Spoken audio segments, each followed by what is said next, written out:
اہم خبر آپ کو دیں، پاک فضائیہ کے سربراہ air chief marshal Zaheer Ahmed Babar کا ترکی کا دورہ۔ ایئر چیف کی ترک فضائیہ کے کمانڈر جنرل اور وزیر دفاع سے اہم ملاقاتیں ہوئی ہیں۔ ایئر چیف کو ترک فضائیہ ہیڈ کوارٹرز آمد پر گارڈ آف آنر پیش کیا گیا۔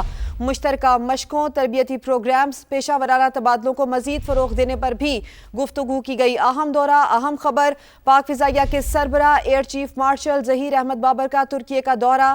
ایئر چیف کی ترک فضائیہ کے کمانڈر جنرل اور وزیر دفاع سے اہم ملاقاتیں ہوئی ہیں۔ ایئر چیف کو ترک فضائیہ ہیڈ کوارٹرز آمد پر گارڈ آف آنر پیش کیا گیا۔ مشترکہ مشقوں، تربیتی پروگرامز، پیشہ ورانہ تبادلوں کو مزید فروغ دینے پر بھی گفتگو ہوئی۔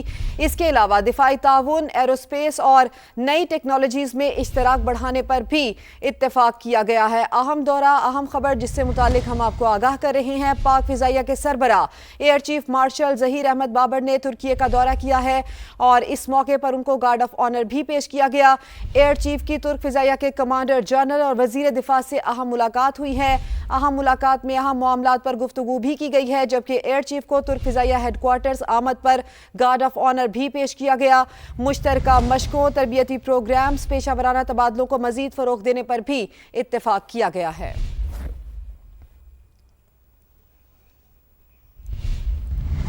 آگے بڑھتے ہیں، پاکستان میں سیلاب کا خطرہ مزید بڑھنے لگا۔ درجہ حرارت بڑھنے، مانسون میں تبدیلی، گلیشیئر پگھلنے سے خطرات لاحق ہیں۔ عالمی اداروں نے نئے مانسون سیزن سے پہلے سیلابی خطرات کی نشاندہی کر دی ہے۔ یورپی یونین، عالمی بینک، ADB، UN کے اشتراک سے اسیسمنٹ رپورٹ تیار کی گئی ہے۔ آفات سے نمٹنے کے لیے قومی، صوبائی اور ضلعی سطح پر تیاریوں، صلاحیت کے فقدان کی نشاندہی، ارلی وارننگ سسٹم اور امدادی معلومات کی ترسیل ناکافی قرار دی گئی ہے۔ رپورٹ میں گزشتہ 15 برسوں میں سیلابوں سے ملکی معیشت کو 50 سے 55 ارب ڈالر نقصان کا تخمینہ بھی لگایا گیا ہے۔ اسی سے متعلق مزید بات کریں گے، بیورو چیف اسلام آباد شکیل احمد ہمارے ساتھ موجود ہیں۔ شکیل، بتائیے اس رپورٹ میں مزید کیا کیا انکشافات کیے گئے ہیں؟ دیکھیں، بہت امپورٹنٹ رپورٹ ہے کیونکہ پاکستان کو حالیہ برسوں کے دوران سیلاب کی وجہ سے ملکی معیشت کو بڑے پیمانے پر نقصانات کا سامنا ہے۔ پریسائزلی ہم بات کریں تو 2010 سے 2025 کے دوران پاکستان کی اکانومی کو تقریباً 50 سے 55 بلین ڈالر کے لاسز ہوئے ہیں اور ہر سال تقریباً آن ایوریج 3 سے 4% آف GDP لاس ہو رہا ہے۔ پاکستان کی معیشت کو کاروبار تباہ ہوتا ہے، انسانی جانیں ضائع ہوتی ہیں، انفراسٹرکچر، روڈ نیٹ ورک اور اس کے علاوہ لائف سٹاک اور زراعت کے شعبوں کو نقصانات ہوتے ہیں۔ اور یہ جو رپورٹ تیار کی گئی ہے حکومت پاکستان، انٹرنیشنل جو فائنینشیل انسٹیٹیوشنز ہیں ان کے اشتراک سے، جس میں UN ہے، ورلڈ بینک ہے، ADB ہے اور باقی ادارے ہیں، ان کے اشتراک سے رپورٹ تیار ہے۔ اس میں بتایا گیا ہے کہ پاکستان میں ایک بار پھر سیلاب کا خطرہ موجود ہے، کیونکہ 2010 میں سپر فلڈ آیا تھا، 10 بلین ڈالر کے نقصانات ہوئے تھے۔ پھر 2022 میں ایک بڑا سیلاب آیا تھا جس کی وجہ سے پاکستان کو تقریباً 30 بلین ڈالر کے نقصانات ہوئے تھے۔ جنیوا کانفرنس بھی ہوئی تھی لیکن پاکستان کو خاص مدد نہیں ملی۔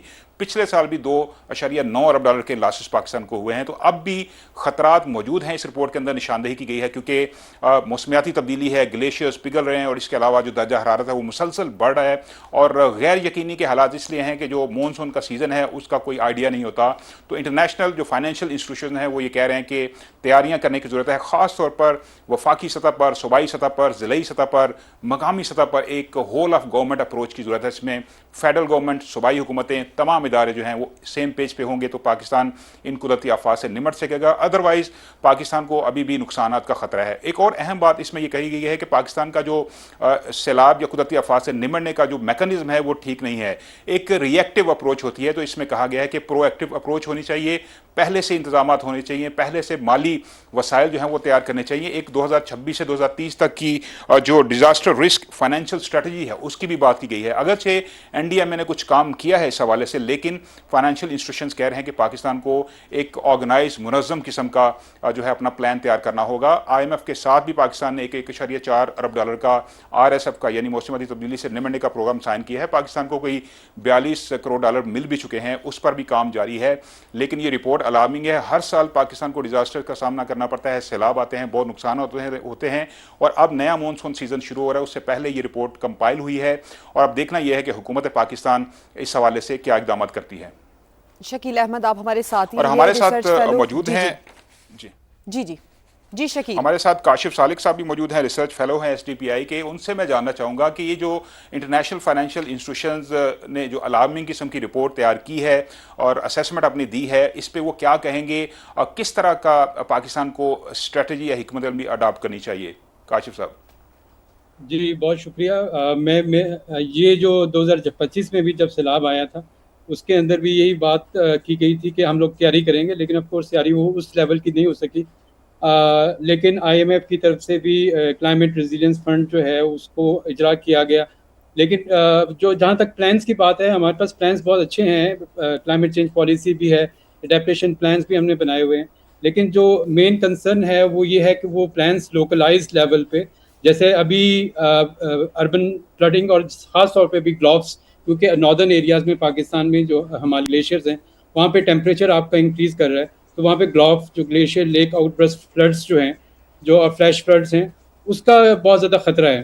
ٹھیک ہے، تو وہ وہاں پہ صرف اربن پلاننگ اور اس کے بعد جو اس کی جو ریورس جو ہیں ان کے اندر جو کنسٹرکشنس ہیں اس کی مینجمنٹ کی بات پچھلے سال اور 2022 کے اندر بھی کی گئی تھی، لیکن وہ چیز امپلیمنٹ نہیں ہوئی ہے. تو ابھی کیونکہ پری مونسون کو بھی ابھی تقریباً 20 سے 25 دن ہیں، تقریباً 15 جون کے بعد پری مونسون ہوتا ہے، لیکن خدشات ابھی سے شروع ہو چکے ہیں کیونکہ ٹیمپریچر انکریز آپ کے ناردرن ایریاز میں بہت تیزی سے ہو رہا ہے اور وہ فلیش فلڈس کا خاص طور پہ بہت زیادہ خطرہ ہے. تو اس سینس میں ہمیں یہ جو تیاری ہے اس میں ہمیں آن بورڈ کرنا ہے، نہ صرف کہ ایک فیڈرل لیول پہ بلکہ پروونشل لیول پہ اور لوکل لیول جو گورنمنٹس ہیں ان کو ہم اگر بہتر طور پہ استعمال کر سکے تو میرے خیال میں اس سچویشن سے ہم بچ سکیں گے. لیکن اس میں ہمیں ایک لانگ ٹرم پلاننگ کی، جس میں یہ جو انٹرنیشنل فائنینشیل انسٹیٹیوشنس بھی بات کر رہے ہیں، ہمیں لانگ ٹرم پلاننگ کی ضرورت ہے کہ نہ صرف یہ جو آپ کے ریورائن ایریاز ہیں ان کی مینجمنٹ کی بات کری جائے، بلکہ وہ کمپریہنسو پیپل کو، لوگوں کو انکلوڈ کر کے ایک کمیونٹی سینٹرک اپروچ استعمال کر کے ہم ان فلیش فلڈ سے بچ سکتے ہیں. اچھا، ہمارے ساتھ موجود ہیں ڈاکٹر زینب نعیم، بھی ماہر ماحولیات ہیں، موسمیاتی تبدیلی. ان سے پوچھنا چاہوں گا کہ یہ جو پاکستان کو پچھلے کوئی 15 سال میں تقریباً 12 بار فلڈ کا سامنا کرنا پڑا ہے، چھوٹے بڑے فلڈ آئے ہیں اور بڑے لاسز ہوئے ہیں، تو کیا اس کی ریزن صرف موسمیاتی تبدیلی ہے یا ہماری جو مینجمنٹ ہے اس کا فقدان ہے، ہماری جو تیاری ہے اس کا فقدان ہے؟ جی، یہ 12 سالوں سے بہت پہلے سے ہی سائنسدان جو ہیں وہ وارن کر رہے ہیں کہ ساؤتھ ایشیا کا خطہ موسٹ ولنریبل ہے اور یہاں پہ بارشوں میں تغیرات آئیں گے اور موسم میں جو پیٹرنس ہیں جو یہ ڈائریکٹ امپیکٹ کر رہے ہوں گے آپ کی زراعت کو. اور اس کے باوجود جو ہے ہم لوگوں نے کبھی بھی پرو ایکٹیولی تیاری نہیں کی. مثال کے طور پہ ابھی جو سیلاب ہے ان کے آنے میں بہت زیادہ جو ان کی جو بڑھ گئی ہے، یعنی وہ جلدی آتے ہیں. پہلے اس میں پھر بھی کچھ سالوں کا وقفہ آ جاتا ہے، اسی طرح سے ہیٹ ویوز میں بھی کچھ وقفہ آ جاتا تھا. تو یہ جو امپیکٹس اس رپورٹ میں بتائے گئے ہیں وہ صرف سیلاب کے ساتھ ساتھ اوور آل موسمیاتی تبدیلی جو کہ آپ کے نارتھ سے شروع ہوتے ہیں، جہاں پہ گلوف سب سے پہلے سٹارٹ ہوتے ہیں، اپر انڈس بیس